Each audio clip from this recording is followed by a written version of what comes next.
Hey everybody, James Patrick Stewart's Friday again. This is the 17th of February, and I have a very busy day ahead of me filming, so I may not be free for our evening story, so I'm reading it a little early. Just had breakfast, reading a bedtime story. And that is Irony.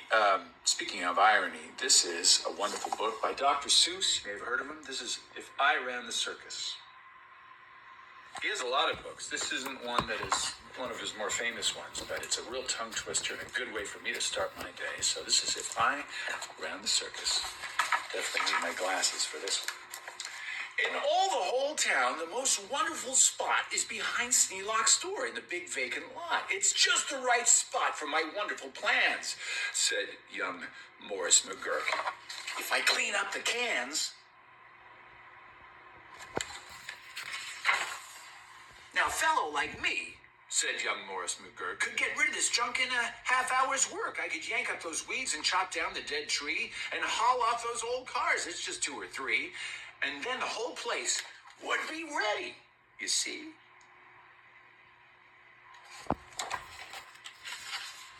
All ready to put up the tents for my circus. I think I will call it the Circus McGurkus. The Circus McGurkus, the world's greatest show on the face of the earth, or wherever you go. The Circus McGurkus, the cream of the cream. The Circus McGurkus, the Circus Supreme. The Circus McGurkus, colossal, stupendous, astounding, fantastic, terrific, tremendous. I'll bring in my acrobats, jugglers, and clowns from 1,033 faraway towns to the place that you'll see them in, ladies and gents, right behind Sneelock's store, in great McGurk tents. And I don't suppose old Sneelock will mind when he suddenly finds a big circus behind. After all, Mr. Sneelock is one of my friends. He might even help out doing small odds and ends, doing little odd jobs he could be of some aid, such as selling balloons and the pink lemonade. I think 500 gallons will be about right, and then we'll be ready for opening night. What an opening night! What a night, what a sight! I'll hoist up the curtains, the crowds will crowd in, and my Circus McGurkus will promptly begin, with a welcoming toot on my welcoming horn, by my horn-tooting apes from the jungles of Jorn, where the very best horn-tooting apes are all born, 'cause the very fresh air there is fine for their lungs. And some of those fellows have 2 or 3 tongues.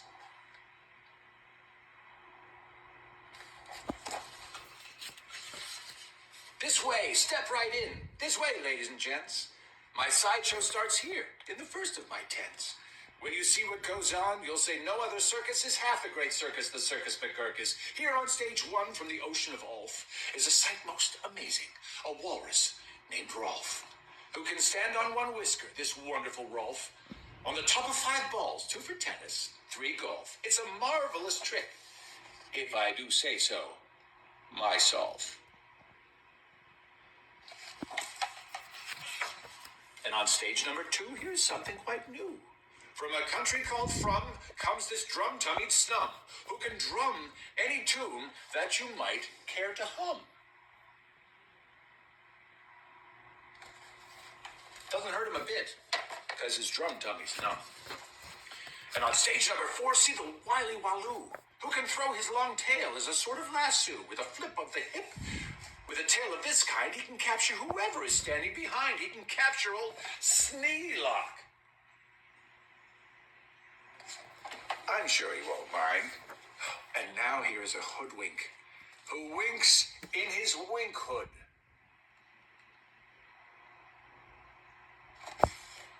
Without a good wink hood, a hoodwink can't wink good. And folks, let me tell you, there's only one circus with wink-hooded hoodwinks, the Circus McGurkus. The show of all shows, there's no other showman who brings you a show with a blindfolded bowman. The blindfolded bowman from Brigabarut, the world's sharpest sharpshooter. Look at him shoot through the holes in 4 donuts, 2 hairs of a worm, the knees of 3 birds without making them squirm, and then on through a crab apple on top of the head of old Sneelock, who likes to help out, as I've said.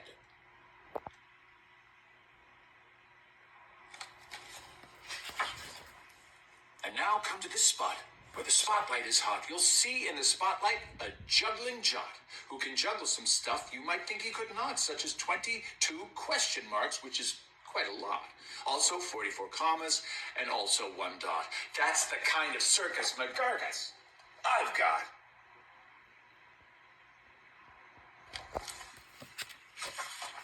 But that's just my sideshow. A start. A beginning. This way to the big tent, you'll find your head spinning. Why, ladies and gentlemen, youngsters and oldsters, your heads will quite likely spin right off your shoulders. So hurry, step lively, quick, ladies and gents, and get your seats in my tent of all tents. My parade of parades is about to commence. You'll see Drum Major Sneelock fling-flang his baton, and my organ McGurkus, come on! With his hot steaming pipes of gold brass-plated tin, snorting all snort of snorts in a bumbling din. This is a super stupendous, stupendous, stupendous. And when I play Dixie, please join in the chorus. Then a fluff-muffled truffle will ride on a huffle, and next in the line a fine flummox will shuffle, and the flummox will carry a lurch in a pail, and the fibble will carry the flummox's tail, while on top of the flummox 3 harp-twanging snarp will twang mighty twangs on their 3-snarper harp, while a bolster blows bloops on a 3-nozzle blueser, the nolster blows floops on a 1-nozzle noozer, and then comes a lion who's partly a trout, and more stuff for 45 minutes about. Almost went off the rails. And then, behind them, while everyone stares, come my to and fro marchers who march in 5 layers. The froes march on 2s and the 2s march on froes. Don't know how they do it, but that's how it goes. And now comes an act of enormous enormance. No former performers performed this performance. This stunt is so grippingly, slippingly frightening. Down from the top of my tent, like greased lightning through pots full of lots of big sticklebush trees, slides a man, what a man, on his roller skis. And he'll steer without fear. And you'll know at a glance, it's Sneelock, the man who takes chance after chance. And he won't even rip a small hole in his pants.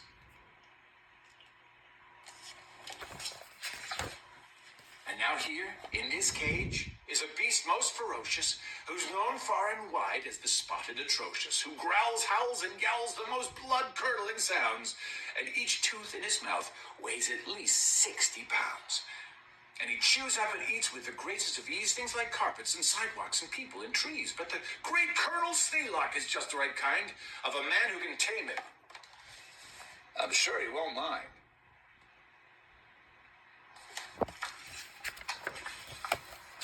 Here, in a contest of brute strength and muscle, Kid Sneelock, my champ of all champs, will now tussle and wrestle a beast called the Grizzly Ghastly.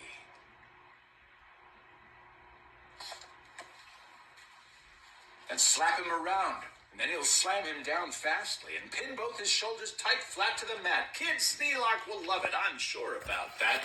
And while all of this ruckus goes on below at the top of the tent, look, it's the star of my show. Great daredevil Sneelock, the world's bravest type.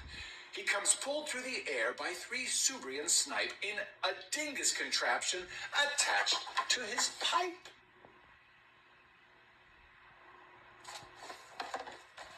And while people below are all turning chalk white and biting their fingernails off at the fright, great Sneelock soars up to a terrible height. Then he shakes himself loose. He starts down in a dive, such as no man on earth could come out of alive. But he smiles as he falls, and no fear does he feel. His nerves are like iron, his muscles like steel. And he plunges down, down, with his hair still combed neat, 4,692 feet.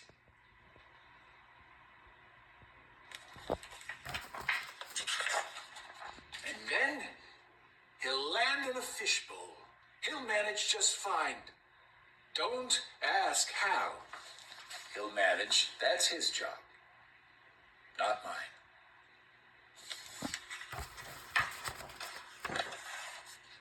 Why, he'll be a hero.